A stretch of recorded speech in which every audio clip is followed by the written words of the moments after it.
ஓம் சாய்ராம், ஜெய் சாய்ராம். எல்லாரும் நல்லா இருக்கணும், எல்லாருக்கும் நல்லதே நடக்கணும். அன்பு குழந்தையே, உனக்கான நல்லதும் நடந்து நீயும் முகமலர்ந்து சந்தோஷப்படும்படிதான் உனக்கான உதியை உன்னிடமே அனுப்பி வச்சுள்ளேன்.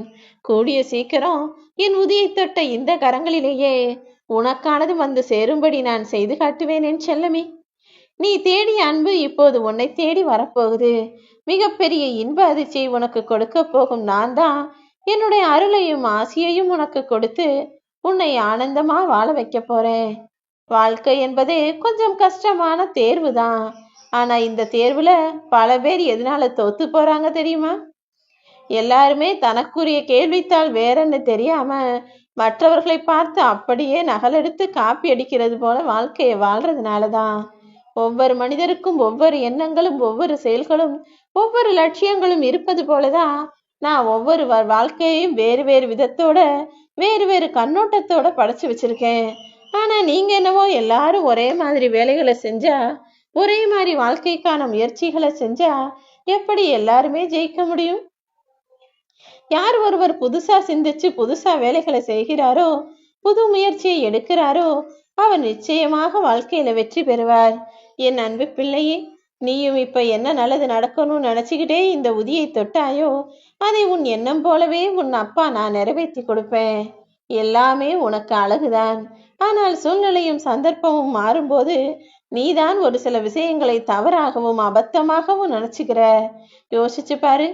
பள்ளிக்கூடத்திலேயே கூட காலையிலையும் சாயந்தரமும் ஒரே மணியை தான் அடிக்கிறாங்க. ஆனா காலையில 9 மணிக்கு மணி அடிக்கும் போது உனக்குள்ள இருக்கக்கூடிய பதட்டமும் பயமும், இன்னைக்கு என்ன நடக்குமோன்ற யோசனையும், சாயந்தரம் 4 மணிக்கு மணி அடிக்கும் போது உன்னையும் மீறி சந்தோஷத்தை கொடுக்கிறது தானே.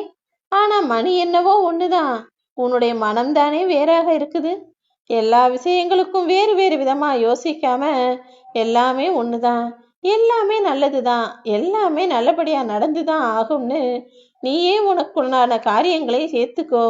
என்ன நடந்தாலும் எல்லாவற்றையும் உனக்கான சந்தோஷமாக தான் நான் நடத்தி முடிப்பேன் என் செல்லமே. யாரும் உனக்காக உன் வாழ்க்கையை வாழ போறது கிடையாது. உனக்கு ஒரு கஷ்டம்னு நின்னா யாராவது உதவி செய்ய ஓடி வருவாங்களா என்ன? அப்படி இருக்கும்போது உனக்காக யாரும் வாழ்க்கையை வாழ போறதும் இல்லை, உதவி செய்ய போறதும் இல்லைன்னு தெரிஞ்ச பிறகும் அவன் என்ன நினைப்பான், இவங்க என்ன நினைப்பாங்கன்னு ஏன் மற்றவர்களை யோசிச்சு உன் வாழ்க்கையில சில காரியங்களை செய்வதற்கு தடுமாறுகிறாய்? யாரை நம்பி யாரும் இங்கு பிறக்கவில்லை. நீ அதே போல யாருக்காகவும் யாரையும் பகைச்சிக்காத.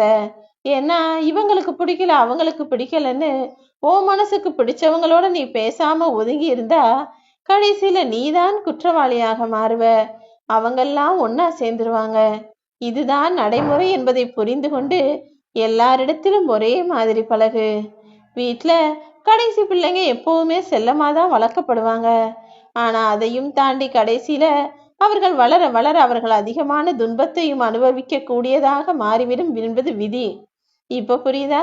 எல்லா பிள்ளைகளையும் ஒரே மாதிரி பார்க்கணும், எல்லாருக்கும் ஒரே மாதிரி அன்பை கொடுக்கணும், எல்லாருக்கும் கஷ்ட நஷ்டத்தை சொல்லி வளர்க்கணுங்கிறத ஒருபோதும் மறவாதே.